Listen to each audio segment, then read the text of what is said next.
Capítulo 7. Bagman e Croat. Harry se desvencilhou de Rony e se levantou. Tinham chegado, pelo que parecia, a um trecho deserto de uma charneca imersa em névoa. Diante deles havia 2 bruxos cansados, com cara de rabugentos, um dos quais segurava um grande relógio de ouro, e o outro, um grosso rolo de pergaminho e uma pena. Ambos estavam vestidos como trouxas, embora sem muita habilidade. O homem do relógio usava um terno de tweed com botas de borracha até as coxas, o colega, um saiote escocês e um poncho. Bom dia, Basílio, cumprimentou o Sr. Weasley, apanhando a bota que os transportou e entregando ao bruxo de saiote, que a atirou em uma grande caixa de chaves de portal usadas, a um lado. Harry viu entre elas um jornal velho, latas de bebidas vazias e uma bola de futebol furada. Olá, Arthur, disse Basílio em tom entediado. Não está de serviço, não é? Tem gente que se dá bem. Estivemos aqui a noite toda. É melhor você desimpedir o caminho. Temos um grupo grande chegando da Floresta Negra às 5h15. Espere um pouco. Me deixe ver onde é que você vai ficar, Weasley. Weasley. Ele consultou a lista no pergaminho. A uns 400 metros para aquele lado, primeiro acampamento que você encontrar, o gerente é o Sr. Roberts. Diggory, segundo acampamento. Pergunte pelo Sr. Payne. Obrigado, Basílio, disse o Sr. Weasley e fez sinal para todos o acompanharem. Eles saíram pela charneca deserta, incapazes de distinguir muita coisa através da névoa. Passados uns 20 minutos, avistaram uma casinha de pedra ao lado de um portão. Mais além, Harry pôde distinguir mal e mal as formas fantasmagóricas de centenas de barracas, montadas na ondulação suave de um grande campo, no rumo de uma floresta escura no horizonte. Eles se despediram dos Diggory e se aproximaram da casa. Havia um homem parado à porta, contemplando as barracas. Harry soube só de olhar que aquele era o único trouxa legítimo numa área de muitos hectares. Quando o trouxa ouviu os passos do grupo, virou a cabeça para olhá-los. Dia! Cumprimentou o Sr. Weasley animado. Dia! Disse o trouxa. O senhor seria o Sr. Roberts?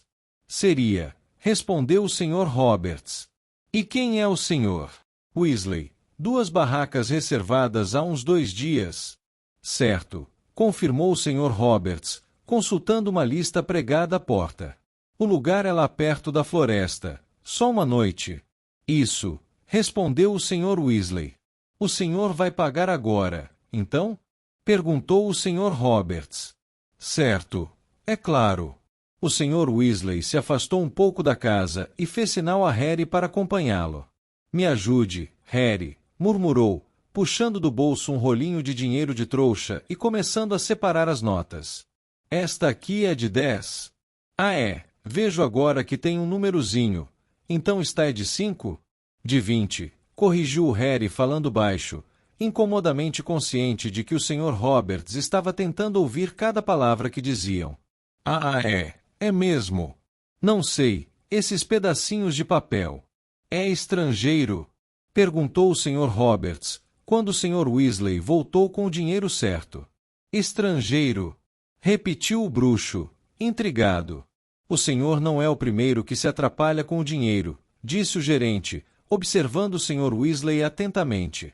Tive 2 querendo me pagar com grandes moedas de ouro, do tamanho de calotas de automóvel, faz uns 10 minutos. Sério? Disse o Sr. Weasley nervoso. O Sr. Roberts vasculhou uma lata à procura de troco. Nunca esteve tão cheio, disse ele de repente, voltando outra vez o olhar para o campo enevoado. Centenas de reservas, as pessoas em geral aparecem sem aviso. Verdade? Exclamou o Sr. Weasley, a mão estendida à espera do troco, mas o Sr. Roberts não lhe deu nenhum. Disse pensativo. Gente de toda parte, montes de estrangeiros. E não são só estrangeiros, gente esquisita, sabe? Tem um sujeito andando por aí de saiote e poncho. E não devia? Perguntou o Sr. Weasley ansioso. Parece que é uma espécie de, sei lá, uma espécie de convenção, comentou o Sr. Roberts. Parece que todos se conhecem, como numa grande festa. Naquele momento, um bruxo de bermudão largo materializou-se do nada ao lado da porta da casa do Sr. Roberts. Obliviate, disse ele bruscamente, apontando a varinha para o Sr. Roberts. Instantaneamente os olhos do Sr. Roberts saíram de foco, suas sobrancelhas se desfranziram e um olhar de vaga despreocupação cobriu seu rosto. Harry reconheceu os sintomas de alguém que acabou de ter a memória alterada. Um mapa do acampamento para o senhor, disse o homem, placidamente, ao Sr. Weasley. E o seu troco? Muito obrigado. O bruxo de bermudão acompanhou o grupo em direção ao portão do acampamento. Parecia exausto, a barba por fazer azulava seu queixo e havia olheiras roxas sob seus olhos. Uma vez longe do raio de audição do gerente, ele murmurou para o Sr. Weasley: estou tendo um bocado de problemas com ele. Precisa de um feitiço da memória 10 vezes por dia para ficar feliz. E Ludo Bagman não está ajudando. Anda por aí falando em balaços e goles a plenos pulmões, sem a menor preocupação com a segurança antitrouxa. Pombas, vou gostar quando isso terminar. Vejo você mais tarde, Arthur. E desaparatou.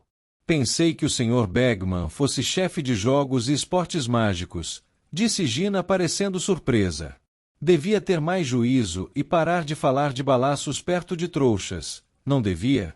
Devia, concordou o Sr. Weasley, sorrindo e passando com os garotos pelo portão do acampamento, mas Ludo sempre foi um pouco, bem, displicente com a segurança. Mas não se poderia desejar um chefe mais entusiasta para o departamento de esportes. Ele jogou quadribol pela Inglaterra, sabem. E foi o melhor batedor do Wimborne Vaz que o time já teve. O grupo avançou lentamente pelo campo entre longas fileiras de barracas. A maioria parecia quase normal. Os donos tinham visivelmente tentado o possível para fazê-las parecer equipamento de trouxas, embora tivessem cometido alguns deslizes ao acrescentarem chaminés ou cordões de sinetas ou cataventos. Porém, aqui e ali, havia uma barraca tão obviamente mágica, que Harry não se surpreendia que o Sr. Roberts estivesse desconfiado. Lá para o meio do campo, havia uma extravagante produção de seda listrada, como um palácio em miniatura, com vários pavões vivos amarrados à entrada. Um pouco adiante, eles passaram por uma barraca que tinha 3 andares e várias torrinhas, e, mais além, havia uma outra com um jardim anexo, completo, com banho para passarinhos, relógio de sol e fonte. Sempre os mesmos, comentou o Sr. Weasley sorrindo. Não conseguimos deixar de nos exibir quando nos reunimos. Ah, lá está, olhem, aquela é a nossa. Tinham alcançado a orla da floresta no alto do campo, e ali havia uma área livre com um pequeno letreiro enfiado no chão em que se lia, Weasley. Não podíamos ter ganhado um lugar melhor, exclamou o Sr. Weasley feliz. O campo preparado para as partidas é logo do outro lado da floresta. Estamos o mais perto que poderíamos estar. Ele descarregou a mochila dos ombros. Certo, disse empolgado, rigorosamente falando, nada de mágicas, não quando estamos no mundo dos trouxas, em tão grande número. Vamos armar estas barracas à mão, não deve ser muito difícil. Os trouxas fazem isso o tempo todo. Tome, Harry, por onde você acha que devo começar? Harry nunca tinha acampado na vida. Os Dursley nunca o haviam levado em férias, preferindo deixá-lo com a Sra. Fig, uma velha vizinha. No entanto, ele e Hermione descobriram como distribuir os paus e as estacas, embora o Sr. Weasley atrapalhasse mais do que ajudasse, porque ficou empolgadíssimo quando precisaram usar o martelo. Eles finalmente conseguiram erguer 2 barracas modestas para 2 pessoas cada. Todos se afastaram para admirar a habilidade manual deles. Ninguém que visse aquelas barracas teria adivinhado que pertenciam a bruxos, pensou Harry, mas o problema era que quando Guy, Carlinhos e Percy chegassem, eles formariam um grupo de 10 pessoas. Hermione parecia ter identificado esse problema. Também, lançou a Harry um olhar cômico quando o Sr. Weasley ficou agachado e entrou na primeira barraca. Vamos ficar meio apertados, comentou ele, mas acho que vai dar para nos espremermos. Venham dar uma olhada. Harry se abaixou, passou por baixo da aba de entrada e sentiu o queixo cair. Entrou em uma barraca que parecia um apartamento antigo de 3 quartos, completo, com banheiro e cozinha. E o que era curioso, estava mobiliado no mesmíssimo estilo que o da Sra. Fig. Havia capas de crochê nas poltronas sem par e um forte cheiro de gatos. Bom, não é para muito tempo, disse o Sr. Weasley, secando a careca com um lenço e espiando as 4 camas beliches que havia no quarto. Pedi a barraca emprestada ao Perkins, lá do escritório. Ele não acampa muito atualmente, coitado, está com lumbago. O Sr. Weasley apanhou uma chaleira empoeirada e espiou dentro. Vamos precisar de água. Tem uma torneira assinalada no mapa que o trouxa nos deu, disse Rony, que seguiu Harry para dentro da barraca, e parecia completamente indiferente a essas extraordinárias proporções internas. Fica do outro lado do campo. Bom, então por que você, Harry e Hermione não vão apanhar um pouco de água? O bruxo entregou aos garotos a chaleira e 2 caçarolas, e nós vamos apanhar lenha para fazer uma fogueira. Mas temos um forno, lembrou Rony. Por que não podemos? Rony, segurança anti-trouxa, disse o Sr. Weasley, o rosto brilhando de expectativa. Quando os trouxas de verdade acampam, eles cozinham em fogueiras ao ar livre. Já os vi fazendo isso. Depois de uma rápida visita à barraca das garotas, que era ligeiramente menor do que a deles, embora sem o cheiro de gato, Harry, Rony e Hermione atravessaram o acampamento levando as vasilhas. Agora, com o sol de fora e a névoa se dissipando, eles puderam ver a cidade de lona que se estendia para todas as direções. Caminharam lentamente entre as fileiras de barracas, espiando tudo com interesse. Harry estava começando a se indagar quantos bruxos e bruxas devia haver no mundo. Ele nunca pensou realmente nos bruxos de outros países. Seus companheiros de acampamento iam acordando aos poucos. Os primeiros a dar sinal de vida foram as famílias com crianças pequenas. Harry nunca tinha visto bruxos tão pequenos antes. Um pirralhinho, que não tinha mais de 2 anos, estava agachado do lado de fora de uma barraca em forma de pirâmide, empunhando uma varinha com a qual cutucava, feliz, um caramujo na grama, que ia ganhando lentamente o tamanho de um salame. Quando se emparelharam com ele, a mãe saiu correndo da barraca. Quantas vezes, Kevin? Não pode mexer na varinha do papai, putz. Ela pisou no enorme caramujo, estourando-o. A bronca acompanhou os garotos pelo ar parado, se misturando aos gritos do garotinho. Você acabou o caramujo. Um pouco mais adiante, eles viram 2 bruxinhas, pouco mais velhas do que Kevin, cavalgando vassouras de brinquedo, que se elevavam o suficiente para os dedos dos pés das meninas rasparem a grama orvalhada. Um bruxo do ministério já as vira, quando passou correndo por Harry, Rony e Hermione, murmurava agitado, em plena luz do dia. Os pais devem estar cochilando, suponho. Aqui e ali bruxos e bruxas adultos saíam das barracas e começavam a preparar o café da manhã. Alguns, lançando olhares furtivos para os lados, conjuravam fogueiras com as varinhas, outros acendiam fósforos com ar de dúvida, como se tivessem certeza de que aquilo não ia funcionar. 3 bruxos africanos conversavam sentados, trajando longas vestes brancas, enquanto assavam uma carne que parecia coelho, sobre uma fogueira púrpura berrante. Um grupo de bruxas americanas de meia-idade fofocava alegremente sob a bandeira estrelada que elas haviam estendido entre as barracas, na qual se lia Instituto das Bruxas de Salem. Harry captava fragmentos de conversas em línguas estranhas, que saíam das barracas pelas quais passavam. Embora não conseguisse entender uma única palavra, o tom das vozes era de empolgação. São os meus olhos ou tudo ficou verde? Perguntou Rony. Não eram os olhos de Rony. Os garotos tinham entrado em uma área em que as barracas estavam cobertas por uma camada de trevos, dando a impressão de que morrotes de formas estranhas haviam brotado da terra. Viam-se rostos sorridentes nas barracas com a aba da entrada erguida. Então, às costas, os garotos ouviram alguém gritar seus nomes. Harry, Rony, Hermione. Era Simas Finnegan, um colega quartanista da Grifinória. Estava sentado diante de uma barraca coberta de trevos, em companhia de uma mulher de cabelos louro claros, que só podia ser sua mãe, e com Dino Thomas, também da Grifinória. Gostaram da decoração? Perguntou Simas sorrindo, quando Harry, Rony e Hermione se aproximaram para cumprimentá-los. O ministério não está nada feliz. E por que não deveríamos mostrar nossas cores? Perguntou a senhora Finnegan. Vocês deviam ver o que os búlgaros penduraram nas barracas deles. Vocês vão torcer pela Irlanda, naturalmente, acrescentou ela fixando Harry, Rony e Hermione com insistência. Depois de terem tranquilizado a senhora de que realmente iam torcer pela Irlanda, os garotos seguiram caminho, embora Rony tivesse comentado, como se a gente fosse dizer que não ia, com aquela turma em volta da gente. Que será que os búlgaros penduraram nas barracas? Indagou Hermione. Vamos dar uma olhada, disse Harry, apontando para uma grande área de barracas mais adiante, onde a bandeira da Bulgária, vermelha, verde e branca, tremulava a brisa. As barracas não estavam enfeitadas com plantas, mas cada uma exibia o mesmo pôster, um pôster com um rosto muito carrancudo com grossas sobrancelhas negras. A foto, é claro, se mexia, mas apenas para piscar os olhos e franzir a testa. Krum, disse Rony em voz baixa. Que? Perguntou Hermione. Krum, repetiu Rony.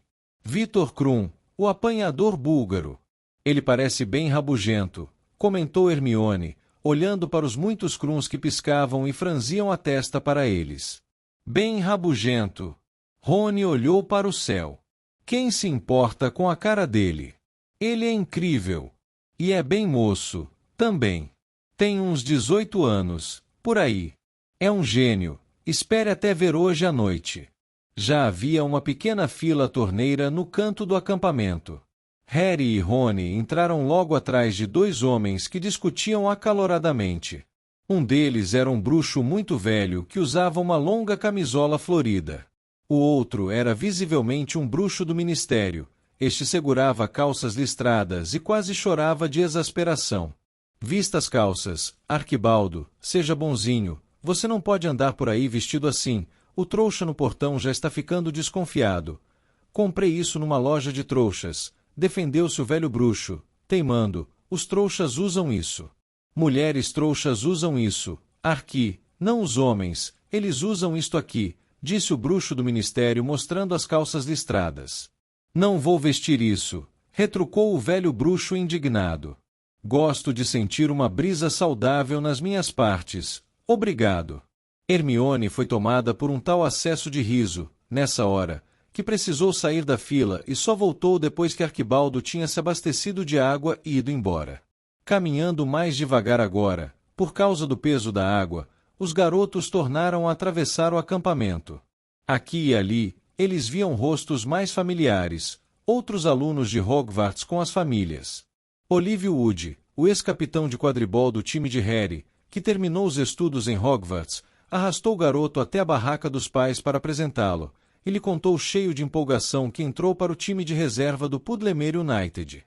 Depois os garotos foram saudados por Ernesto Macmillan, um quartanista da Lufa-Lufa, e, mais adiante, viram Cho Chang, uma garota muito bonita que jogava como apanhadora no time da Corvinal. Ela acenou e sorriu para Harry, que derramou um bocado de água na roupa ao retribuir o aceno. Mais para impedir Rony de caçoar do que por outro motivo, Harry apontou depressa para um enorme grupo de adolescentes que ele nunca viu antes. De onde você acha que eles são? Perguntou Harry. Eles não frequentam Hogwarts, frequentam. Devem frequentar alguma escola estrangeira, sugeriu Rony. Sei que há outras, mas nunca encontrei ninguém que estudasse nelas. Gui teve uma correspondente em uma escola no Brasil. Isto foi há anos. E ele quis ir para lá numa viagem de intercâmbio, mas mamãe e papai não tiveram dinheiro para bancar a viagem. A moça ficou toda ofendida quando ele disse que não ia e mandou para ele um chapéu enfeitiçado. As orelhas dele murcharam. Harry riu, mas não manifestou a surpresa que era saber que havia outras escolas de magia. Agora que via representantes de tantas nacionalidades no acampamento, que foi muito burro por jamais ter imaginado que Hogwarts não poderia ser a única. Ele olhou para Hermione, que não demonstrava a menor surpresa com a informação. Sem dúvida, ela devia ter visto referências a outras escolas de magia em algum livro. Vocês demoraram uma eternidade, comentou George, quando eles finalmente chegaram às barracas dos Weasley. Encontramos alguns conhecidos, disse Rony, pousando as vasilhas de água.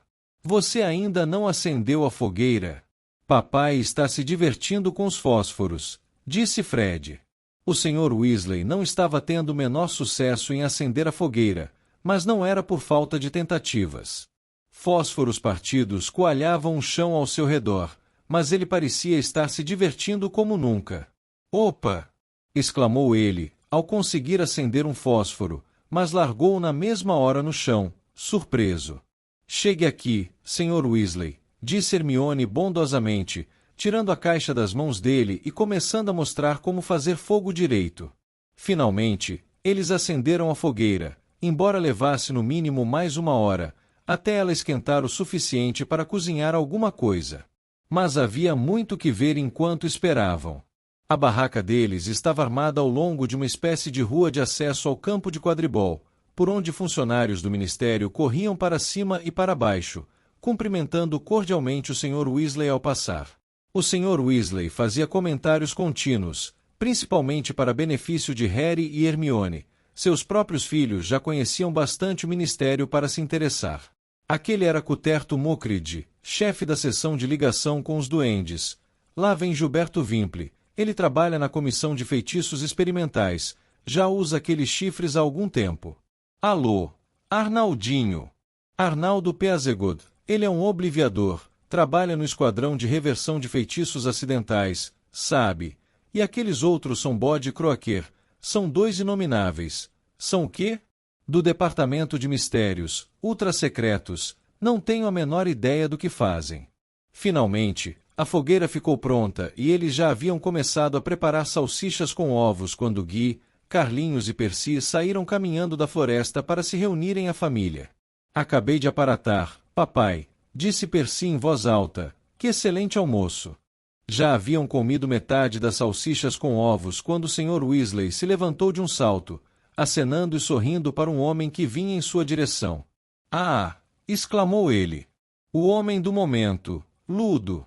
Ludo Bagman era, sem favor algum, o homem mais chamativo que Harry já viu na vida, até mesmo incluindo nessa conta, o velho arquibaldo com sua camisola florida.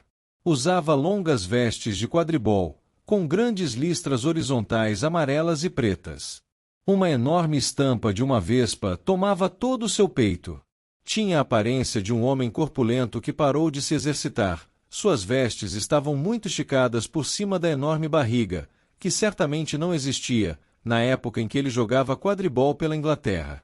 Seu nariz era achatado, provavelmente quebrado por algum balaço errante, pensou Harry, mas os redondos olhos azuis, os cabelos louros curtos e a pele rosada o faziam parecer um menino de escola que cresceu demais. Olá, pessoal! Exclamou Bagman alegremente.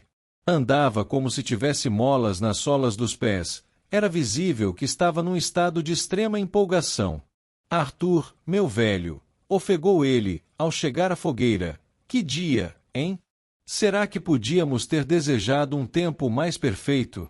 Uma noite sem nuvens, e quase nenhum problema na programação, quase nada para eu fazer. Por trás dele, um grupo de bruxos do ministério, de cara exausta, passou apressado, apontando para a evidência distante de algum tipo de fogueira mágica que disparava faíscas violetas a 6 metros de altura. Percy adiantou-se rapidamente com a mão estendida. Pelo jeito, o fato de desaprovar o modo de Ludo Bagman dirigir o departamento não o impedia de querer causar boa impressão. Sim, disse o Sr. Weasley, sorrindo, este é o meu filho, Percy, começou a trabalhar no ministério agora, e este é Fred. Não, Jorge, desculpe, esse é o Fred. Guy, Carlinhos, Rony, minha filha Gina, e os amigos de Rony, Hermione Granger e Harry Potter. De maneira discretíssima, Bagman olhou uma segunda vez ao ouvir o nome de Harry, e seus olhos deram a conhecida espiada na cicatriz na testa do garoto. Pessoal, continuou o Sr. Weasley, este é Ludo Bagman, vocês sabem quem ele é, e é graças a ele que temos entradas tão boas. Bagman abriu um sorriso de lado a lado do rosto, e fez um gesto com a mão significando que não foi nada. Quer arriscar uma apostinha no jogo, Arthur? Perguntou ele ansioso, sacudindo ao que parecia, um bocado de ouro nos bolsos das vestes amarelas e pretas. Já aceitei a aposta de Rod Pontner de que a Bulgária vai marcar primeiro, ofereci a ele uma boa vantagem, levando em conta que os 3 jogadores avançados da Irlanda são os mais fortes que já vi em anos. E a pequena Agatha Tins apostou meia cota da fazenda de enguias de que a partida vai durar uma semana. Ah, vá lá, então, disse o Sr. Weasley. Vejamos, um galeão na vitória da Irlanda? Um galeão? Ludo Bagman pareceu ligeiramente desapontado, mas se recuperou. Muito bem, mais alguma aposta? Eles são um pouco jovens demais para andar jogando, disse o Sr. Weasley. Molly não gostaria. Nós apostamos 37 galeões, 15 sicles e 3 nuques, disse Fred, ao mesmo tempo em que ele e George juntavam rapidamente todo o dinheiro que tinham, que a Irlanda ganha, mas Victor Krum captura o pomo. E damos uma varinha falsa de lambugem. Vocês não vão querer mostrar ao Sr. Bagman esse lixo, sibilou Percy, mas o bruxo não pareceu achar que a varinha era lixo, muito ao contrário, seu rosto de colegial iluminou-se de empolgação ao recebê-la das mãos de Fred, e quando a varinha deu um cacarejo e se transformou em uma galinha de borracha, Bagman caiu na gargalhada. Excelente, não vejo uma varinha tão convincente há anos, eu pagaria 5 galeões por uma dessas. Percy ficou paralisado, numa atitude de indignada desaprovação. Meninos, disse o Sr. Weasley entre dentes, não quero vocês jogando, isto é tudo que economizaram. Sua mãe, não seja estraga-prazeres, Arthur. Trovejou Ludo Bagman empolgado, sacudindo as moedas nos bolsos. Eles já são bem grandinhos para saber o que querem. Vocês acham que a Irlanda vai vencer, mas Krum vai capturar o pomo? Nem por milagre, moleques, nem por milagre. Vou dar uma excelente vantagem nessa, e acrescentar mais 5 galeões por essa varinha marota. Concordam? O Sr. Weasley ficou olhando sem ação, enquanto Ludo Bagman puxava um caderninho e uma pena e começava a anotar os nomes dos gêmeos. Tchau, disse George, apanhando o pedaço de pergaminho que Bagman lhe estendia e guardando-o no peito das vestes. Bagman virou-se animadíssimo para o Sr. Weasley. Daria para me fazer um chá, suponho? Estou de olho para ver se localizo Crout. O meu contraparte búlgaro está criando dificuldades e não consigo entender uma palavra do que ele diz. Barto poderia resolver o problema. Fala umas 150 línguas. O Sr. Crout, disse Percy, abandonando subitamente o seu ar de impassível desaprovação e quase se contorcendo de óbvia empolgação. Ele fala mais de 200. Sereiaco, grugulês, trasguiano.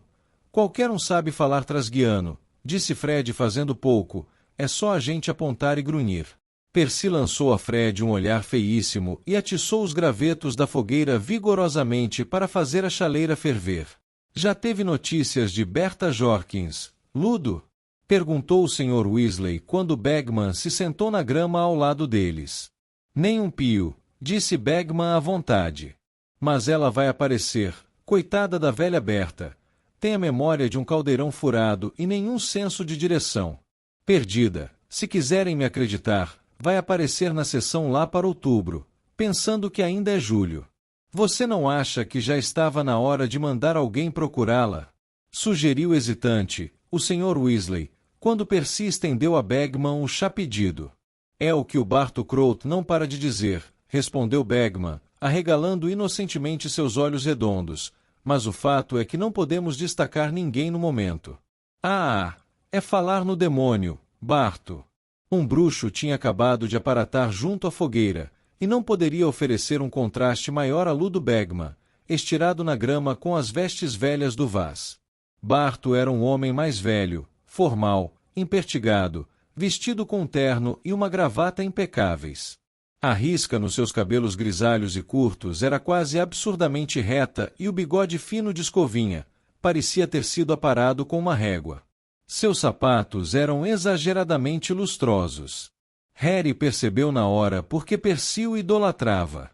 Percy acreditava piamente em obedecer às regras sem fazer concessões, e o Sr. Crout obedecia a regra de se vestir como trouxa, tão rigorosamente que poderia ter passado por gerente de banco. Harry duvidava que seu tio Walter pudesse ter descoberto quem ele realmente era. Estrague um pouco a grama, Barto, disse Ludo animadamente, batendo no chão. Não, muito obrigado, respondeu Crouch, e havia um vestígio de impaciência em sua voz. Estive procurando-o por toda parte. Os búlgaros insistem que coloquemos mais 12 cadeiras no camarote de honra. É isso que eles querem, exclamou Bagman. Achei que o sujeito estava pedindo uma pinça emprestada, sotaque forte o dele. Mr. Crouch, disse Percy sem fôlego, curvando-se numa espécie de meia reverência que o fez parecer corcunda. O senhor aceita uma xícara de chá? Ah! Exclamou o bruxo, olhando surpreso para Percy. Claro, obrigado, Westerby. Fred e George se engasgaram dentro das xícaras de que bebiam. Percy, as orelhas muito rosadas, ocupou-se com a chaleira. E tenho querido dar uma palavra com você, também, Arthur, disse o Sr. Crouch, seu olhar penetrante recaindo sobre o Sr. Weasley. Ali Bashir está em pé de guerra. Quer falar com você sobre o embargo dos tapetes voadores. O Sr. Weasley soltou um profundo suspiro.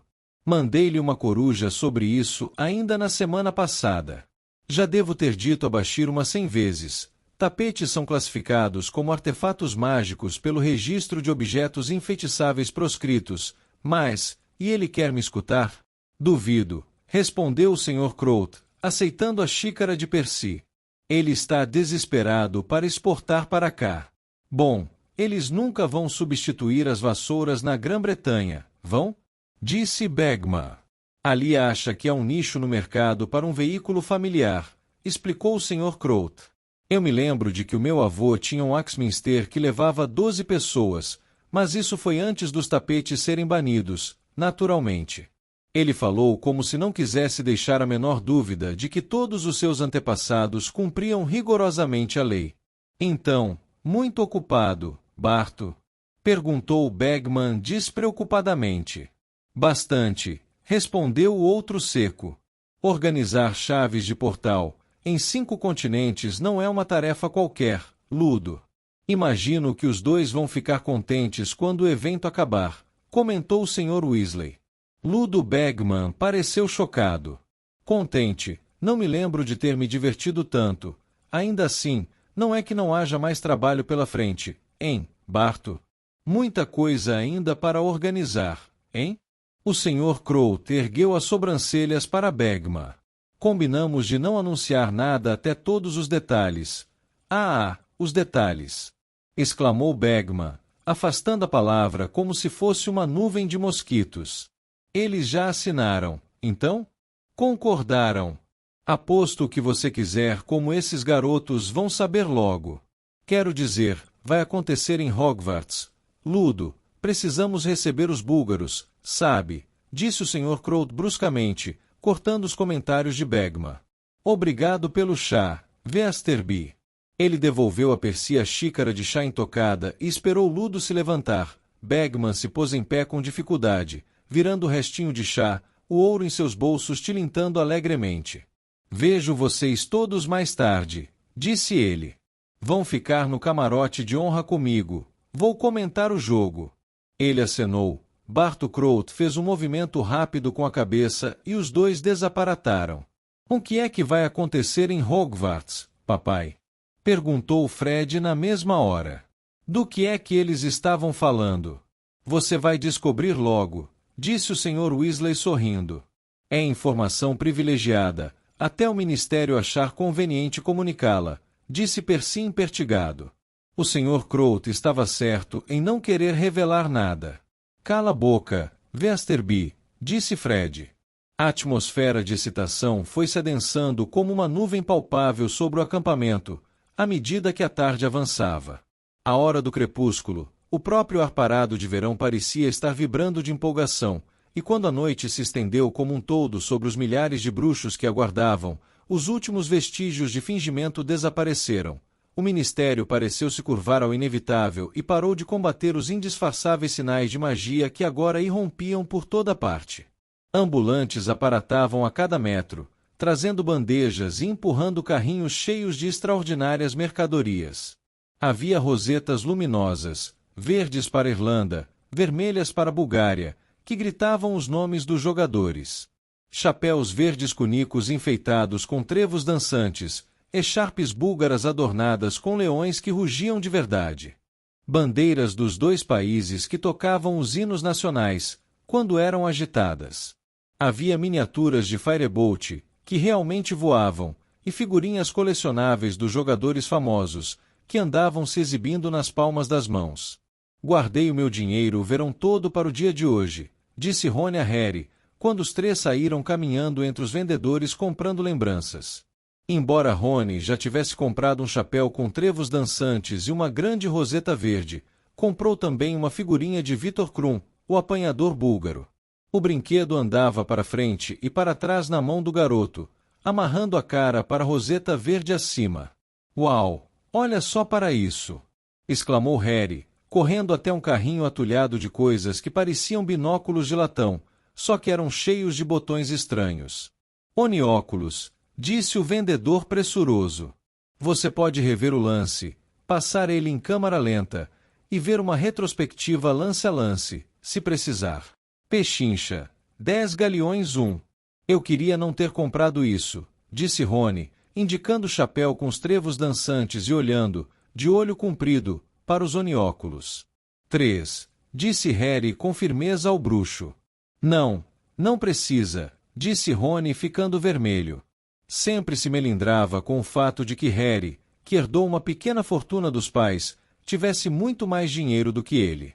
Não vou te dar nada no Natal, disse Harry, empurrando os onióculos nas mãos do amigo e de Hermione. Por uns 10 anos, não se esqueça. É justo, disse Rony rindo. Ah, obrigada, Harry, disse Hermione. E eu compro os programas para nós, olha. As bolsas de dinheiro bem mais leves, os três voltaram às barracas. Guy, Carlinhos e Gina também estavam usando rosetas verdes, e o Sr. Weasley carregava uma bandeira da Irlanda. Fred e George não compraram souvenirs porque tinham entregado todo o dinheiro a Begma. Então, eles ouviram um gongo, grave e ensurdecedor, bater em algum lugar além da floresta, e na mesma hora, lanternas verdes e vermelhas se acenderam entre as árvores, iluminando o caminho até o campo. Está na hora, exclamou o Sr. Weasley, parecendo tão empolgado quanto os garotos. Andem logo, vamos.